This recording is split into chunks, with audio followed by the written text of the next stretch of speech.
Journey to Cooper's Creek. Choice of the site for depot. Mr. Burke's first journey and return. Mr. Wills proceeds northward. Loss of 3 camels. Mr. Burke's final arrangements. Instructions to Bra, and dispatch to the committee at Melbourne. Guided part of the way by 3 blacks who had been procured at Tarrawato, the explorers found no difficulty in reaching Cooper's Creek, a sort of inland lake or watercourse about 400 miles from Menindee. From the date of their leaving Melbourne they had been in the habit of numbering each stage, or encampment, and these numbers, by the time they arrived at the Darling, had reached as far as 30. Tarrawato was numbered 35, and the spot at which they first struck Cooper's Creek, on the 11th November, was marked as Camp 57. They spelled, or rested, here one day, and then resumed their journey along the creek, occasionally resting 2 days at a time, during which intervals Mr. Wills went out to feel the way before starting again. They formed their first depot at Camp 63, remaining there a fortnight. From this place Mr. Burke made a short trip northward, with Bra, but not finding any water away from the creek, they were obliged to return the second day. Mr. Wills and McDonough then went out, taking 3 camels with them, and travelled northerly for nearly 90 miles without finding water. On the 3rd day they began to return, but on encamping that night the camels unfortunately strayed away and were lost. Mr. Wills speaks of the occurrence in the following extract from a letter to his sister. Cooper's Creek, December 11, 1860. My dear Bessie, this will probably be the last opportunity I shall have to write to you before I return, and I will take the opportunity to do so. You must excuse this being written in pencil. It is troublesome writing in ink, it dries up so confoundedly fast. I enclose some seeds from the Australian desert. Tell Mamma she must excuse me writing her. She must read this, and fancy it as hers also. I have not even time to write to my father. The journey has hitherto been but as a picnic party, but I fear we shall have some heavier work soon. I have had a slight specimen of it lately. I went out for a few days to explore the country to the northeast, accompanied by 1 man and 3 camels. I had left the man in charge of the camels while I went to make some observations. When I returned, I found the man had allowed the camels to stray.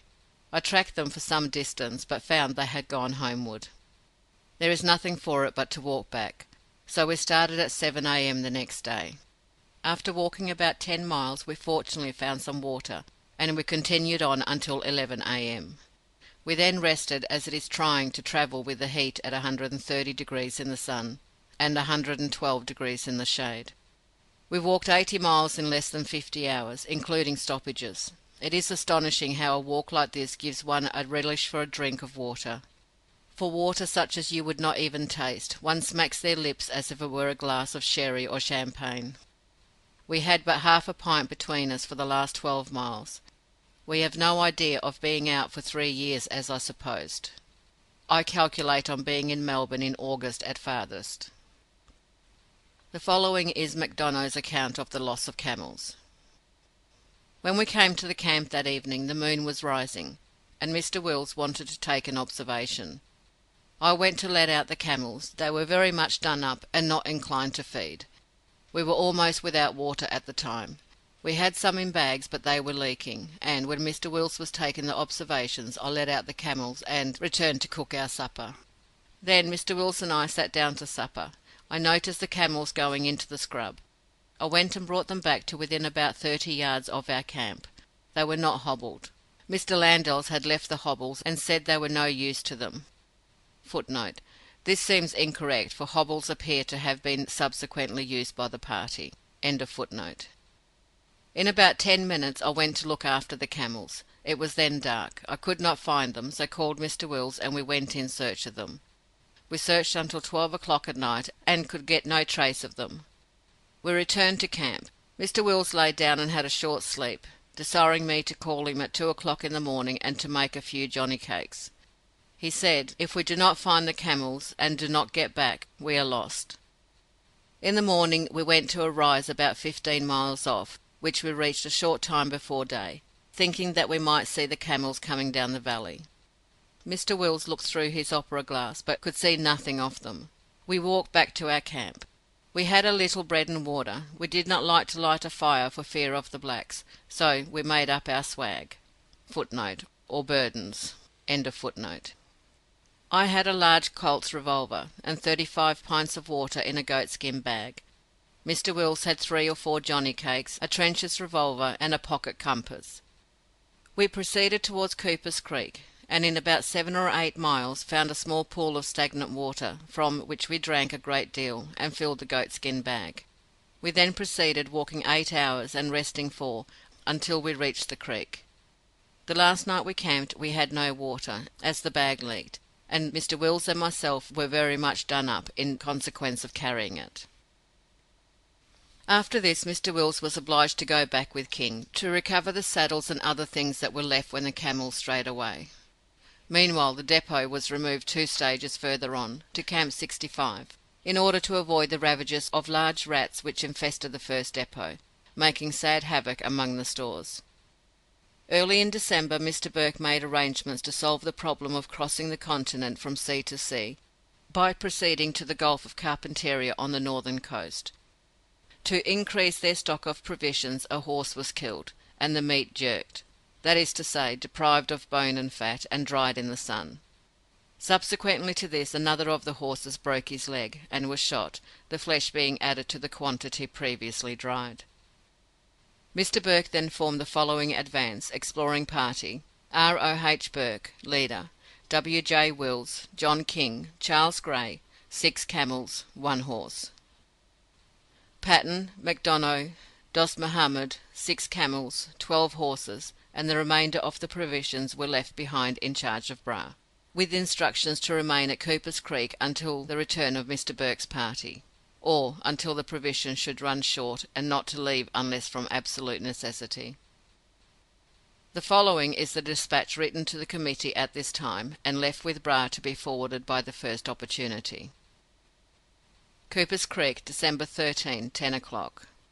Sir, I have the honour to report that the expedition under my command left Torrewota on 31st of October, and arrived at Cooper's Creek on the 11th November.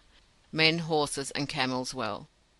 The road from Torrewota to Wright's Creek is good, but from Wright's Creek to the point where we struck Cooper's Creek, it is in some places very stony, although not by any means impracticable. From the 11th of November we travelled slowly down the creek until the 20th of November, in order to recruit the strength of the animals. On the 20th we arrived at what I conceived to be an eligible spot for the depot, and we remained there, Camp 63, until the 5th instant, when we were driven out by the rats, and obliged to remove lower down to the place from whence I now write, Camp 65, and where I have permanently established the depot. The feed upon this creek is good, and the horses and camels have greatly improved in condition, but the flies, mosquitoes, and rats which abound here render a very disagreeable summer residence. From Camp 63 we made very frequent excursions, in order to endeavour, in accordance with instructions, to find a practicable route northward between Gregory's and Stewart's tracks, but without success. Mr. Wills, upon one occasion, travelled 90 miles to the north without finding water, when his camels escaped, and he and the man who accompanied him were obliged to return on foot, which they accomplished in 48 hours. Fortunately, upon their return they found a pool of water. The 3 camels have not yet been recovered. I am satisfied that a practicable route cannot be established in that direction, except during the rainy season, or by sinking wells, as the natives have evidently lately abandoned that part of the country for want of water, which is shown by their having sunk for water in all directions in the beds of the creeks. I also think that it would be very desirable to establish the route to Cooper's Creek, and from Cooper's Creek to the north farther to the westward, as the eastern or upper part of the creek, up to Camp 63, runs through earthy plains, which, even now arid in fine weather, are very difficult to travel over, but in winter or during wet weather they must be quite impassable for horses and cattle. I have therefore left instructions for the officers in charge of the party, which I expect will shortly arrive here, to endeavour during my absence to find a better and shorter route between the depot, Camp 65, and Wright's Creek, or between the depot and the Darling. I proceed on tomorrow with the party to Ears Creek. Footnote: Burke, Wills, King, Grey, 6 camels and 1 horse. End of footnote. And from thence I shall endeavour to explore the country to the north of it in the direction of Carpentaria, and it is my intention to return here within the next 3 months at latest. I shall leave the party which remain here under the charge of Mr. Bra, in whom I have every confidence. The feed is very good. There is no danger to be apprehended from the natives if they are properly managed, and there is therefore nothing to prevent the party remaining here until our return, or until the provisions run short. I did not intend to start so soon, but we have had some severe thunderstorms lately, with every appearance of heavy fall of rain to the north, and as I have given the other route a fair trial, I do not wish to lose so favourable an opportunity. We are all in good health, and the conduct of the men have been admirable. Mr. Wills cooperates cordially with me. He is a most zealous and efficient officer. I have promoted Mr. Bra to the rank of officer. The position he is now placed in rendered it absolutely necessary that I should do so. He is well qualified for the post, and I hope the committee will confirm the appointment. I have given instructions to Mr. Bra to forward this letter by the first opportunity. I have, etc., R. O'Hara Burke, Leader. End of Chapter 6.